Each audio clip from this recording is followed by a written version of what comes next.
In this lesson, we will be discussing spline points. Spline points are how you determine the driving line in Trials Evo. Every time you start a new track, it'll prompt you to place 2 spline points. Any track you create will need at least 2 spline points to mark the start and end of the driving line. Adding more spline points will allow you to create a more dynamic driving line with curves. We will begin by opening a new track and placing 2 spline points with the A button.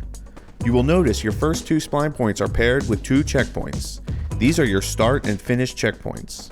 Like spline points, you need at least 2 checkpoints in every track to mark your start and finish. The initial checkpoints will spawn lined up with the spline points, but they do not need to be.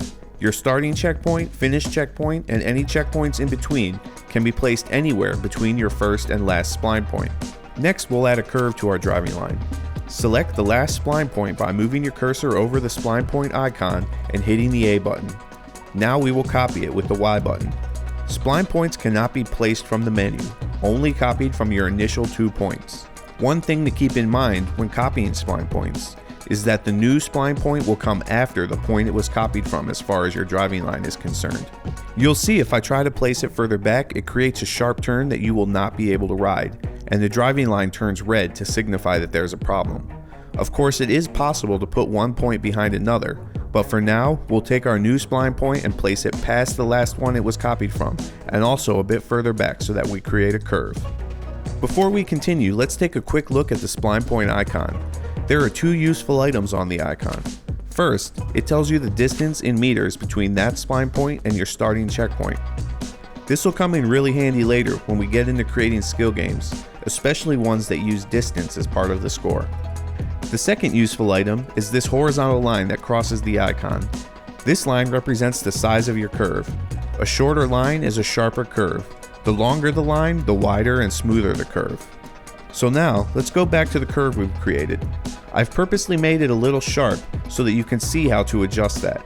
First, grab the spline point icon on the curve. Once selected, the left and right triggers adjust the amount of curve. Left makes it smaller and sharper. You can see here if I hold the left trigger, the horizontal line shrinks to nothing, and the curve becomes a sharp angle, which is of course too sharp to drive, so my line turns red. Right trigger makes the curve wider, and you can see as I hold right trigger, the horizontal line grows and the curve becomes wider and smoother. One thing to note is that the more distance there is between spline points, the easier it will be to get a nice smooth curve. Finally, we'll grab our last checkpoint and copy it. Keep in mind that checkpoints can be copied from existing checkpoints or placed from the objects menu. In any case, your first checkpoint on the driving line is always your starting line, and your last checkpoint is always your finish. So now we'll take our new checkpoint and place it near the last spline point so that we can test our curve. Hit start and select test track and give your curve a test drive.